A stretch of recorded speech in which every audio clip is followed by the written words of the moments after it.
मुस्लिम छात्राओं की पहली बड़ी जीत हुई है दोस्तों। ये बड़ी जीत कर्नाटक के मैसूर के कॉलेज में हुई है, जहां कॉलेज ने ड्रेस कोड रूल यानी यूनिफॉर्म रूल रद्द कर दिया है, यानी लड़कियां हिजाब पहनकर आ सकती हैं। कर्नाटक में हिजाब से पाबंदी हटाने वाला ये कॉलेज पहला ऐसा कॉलेज बन गया है दोस्तों। और इस खबर से भगवाधारियों और संघियों की नींद क्यों उड़ेगी, कैसे उड़ेगी, मैं आपको इस खबर में बताऊंगी। नमस्कार, मेरा नाम है जयंती झा और आप देख रहे हैं द लाइव टीवी। दोस्तों, हिजाब पर कर्नाटक मुस्लिम लड़कियों ने आखिरकार अपने अधिकारों की लड़ाई में पहली जीत हासिल कर ली है। कर्नाटक की मुस्लिम छात्राओं को अब बहुत ज्यादा तसल्ली हुई होगी, सांस में सांस आई होगी। हिजाब पर हाई वोल्टेज ड्रामा करने वाले संघियों का मुंह सूख करना दोस्तों गुठली हो जाएगा जब वो सुनेंगे कि मैसूर में हिजाब की लड़ाई में लड़कियों ने जीतना शुरू कर दिया है, जीत दर्ज करनी शुरू कर दी है।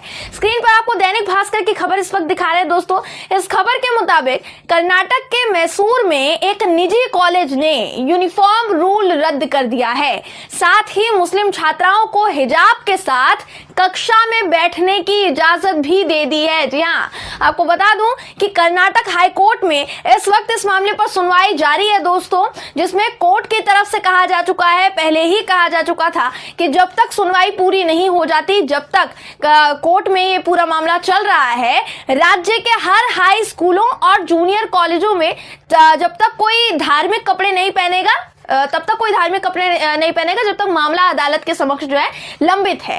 ये छात्र और छात्राएं सभी हितधारक धार्मिक वस्त्र पहनने पर जोर नहीं देंगे। तो कोर्ट ने बेशक ये कहा था, लेकिन कॉलेज या स्कूलों की अपनी एक कमेटी होती है दोस्तों, जिन्हें ये तय करने का पूरा अधिकार है कि स्कूल में यूनिफॉर्म कोड रखना है या फिर नहीं रखना है, क्योंकि कोर्ट ने ये पूरा मेंशन किया था। ऐसे में मैसूर का ये कॉलेज हिजाब पर लड़कियों को राहत देने वाला पहला कॉलेज बन चुका है।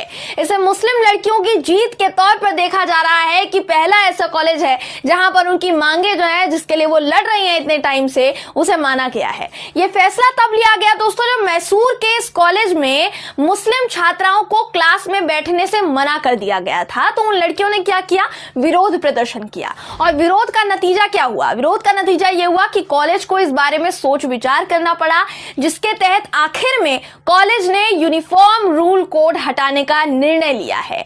वहीं कोडागू में मदिकेरी के field marshal KM Cariappa college के मुस्लिम छात्रों ने कैंपस में प्रवेश करने से इनकार कर दिया। उन्होंने कहा, उनका कहना था कि जब तक मुस्लिम लड़कियों को हिजाब पहनकर अंदर आने की अनुमति नहीं दी जाती, हमारी मुस्लिम बहनों को नहीं दी जाती अनुमति, तब तक कैंपस में हम नहीं जाएंगे। तो कहा जा सकता है कि भारी विरोध के चलते अब ये कर्नाटक से आई सबसे बड़ी खबर है दोस्तों।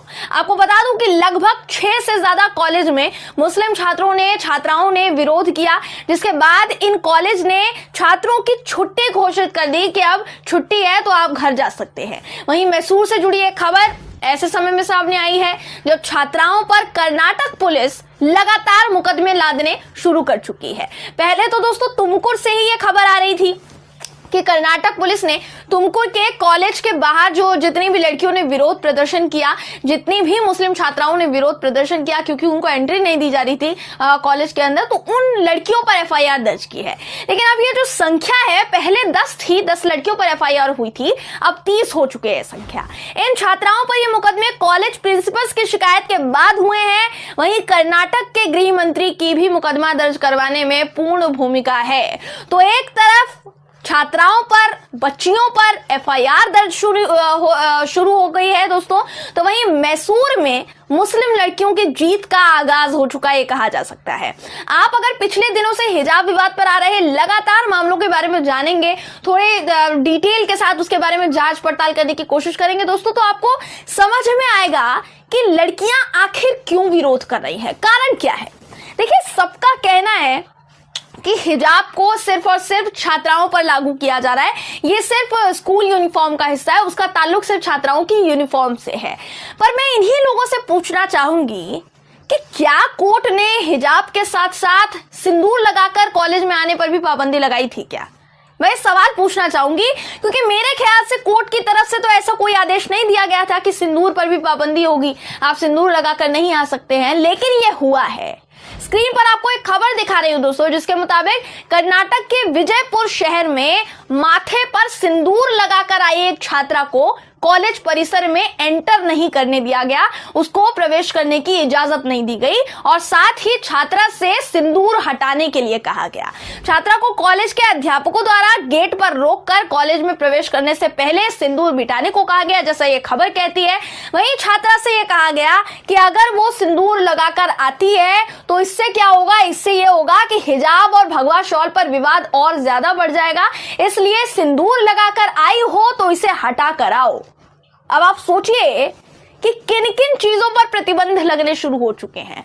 आपने बोला क्या था, आप कर क्या रहे हैं? पहले हिजाब, फिर सिंदूर। अब ये मामला तो कर्नाटक से ही था दोस्तों, वहीं तमिलनाडु से भी एक मामला सामने आया जिससे जुड़ी एक खबर भी मैं आपको स्क्रीन पर दिखा रही हूं। इस खबर के मुताबिक तमिलनाडु में स्थानीय निकाय चुनाव के दौरान क्या हुआ है, आप ध्यान से सुनिए। तमिलनाडु के मदुरै में कुछ महिलाएं हिजाब पहनकर वोट डालने आई थी, लेकिन हुआ क्या, पोलिंग बूथ पर जो बीजेपी के बूथ कमेटी के लोग थे उन लोगों ने हिजाब पहनने वाली महिलाओं को वोट डालने से रोका, उन्होंने मना किया। बीजेपी के लोगों ने कहा कि वो महिलाएं बिना वोट डाले ही वहां से चली जाए, जिस पर बहुत ज्यादा हंगामा हुआ। इसके बाद बीजेपी का काफी विरोध हुआ पोलिंग बूथ पर और विरोध के चलते झड़प हुई, जिसके बीच पुलिस को दखलंदाजी करनी पड़ी, तब जाकर मामला शांत हुआ है। मतलब आप ये देखिए और समझिए दोस्तों कि हिजाब का विरोध सिर्फ स्कूलों में था या फिर आम मुस्लिम महिलाओं के हिजाब पर भी पाबंदी लगाने के लिए पूरा विवाद बीजेपी ने छेड़ा था। यहाँ क्या कहा जा सकता है, लेकिन जहां से ये पूरा विवाद शुरू हुआ था, कर्नाटक से जहां से ये विवाद शुरू हुआ था, अब ऐसा लग रहा है, उम्मीद है कि वहीं से इस विवाद के खत्म होने की शुरुआत होगी।